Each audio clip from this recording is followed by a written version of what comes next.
পানি, যা একদিন ছিল জীবন, আজ হয়ে উঠেছে মৃত্যু। বছরের কোনো এক সময় বৃষ্টির জন্য মানুষ হাহাকার হয়ে থাকে, আবার কোনো সময় চোখের পানিও যেন বেশি হয়ে যায়। চোখের পানি রাখার ও জায়গা হয় না। এমন এক সময় এই বর্ষা, বৃষ্টির শব্দ আর বাচ্চার কান্না যখন একসাথে মিশে যায়, তখন বোঝা যায় আকাশ কিছু বলছে। সূরা আন-নূর 24-43। আল্লাহ মেঘ জড়ো করেন, তাদের স্তরে স্তরে সাজান, তারপর তুমি দেখো বৃষ্টি ঝরে পড়ে। এই বৃষ্টি কি শুধুই রহমত, নাকি আল্লাহর এক ভয়ঙ্কর বার্তা? সূরা হুদ 11-44। নূহ এর প্লাবন, যখন পুরো পৃথিবী পানিতে ডুবে গেল। কেন? মানুষ আল্লাহকে ভুলে গিয়েছিল। অতিরিক্ত বর্ষণ, ডিভাইন রেজাল্ট। আজও কি আমরা আল্লাহকে ভুলে গেছি? আজও কি সেই ভয়াবহ প্লাবন ফিরে আসছে? হর 2, বিজ্ঞান বলছে এটার জন্য তুমি দায়ী।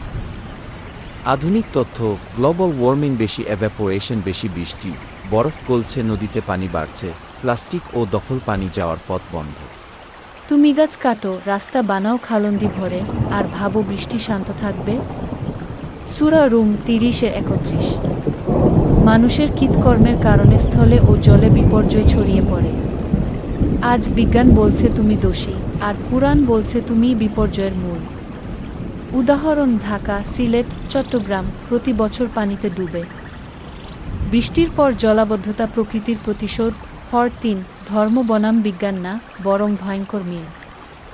আপনি কি ভাবেন ধর্ম আর বিজ্ঞান একে অন্যের বিপরীত? তাহলে শোনেন এই মিলগুলো। বিষয়: কুরআন ও বিজ্ঞান। অতিবৃষ্টি, গজব বা সতর্কতা। ক্লাইমেট ইমব্যালেন্স, নদী দখল হারাম, জুলুম, ফ্লাড রিস্ক, গাছ কাটা নিষিদ্ধ, রেইনফল ডিসরাপশন, অপরিকল্পিত শহর অন্যায়। আরবান ফ্লাড, সূরা বাকারা 2-205। যখন তারা পৃথিবীতে ক্ষমতা পায়, তখন ধ্বংস করে ফসল ও বংশধরকে। আজ মানুষ শুধু টাকার জন্য প্রকৃতি ধ্বংস করছে, আর বৃষ্টি চুপচাপ সেই হিসাব বুঝিয়ে দিচ্ছে, আর বলছে এখনো সময় আছে, সাবধান হও। হর 4, কিভাবে বাঁচা যাবে? বৃষ্টি বন্ধ হবে কবে? আমরা কি কিছু করতে পারি, নাকি কেবল ডুবে মারা যাবে? করণীয়: তওবা করুন, নিজের গুনাহ স্বীকার করে ফেরত আসুন, গাছ লাগান, প্রকৃতি বাঁচান, খালন্দি মুক্ত করুন, পানি যাওয়ার পথ দিন, সচেতন হন।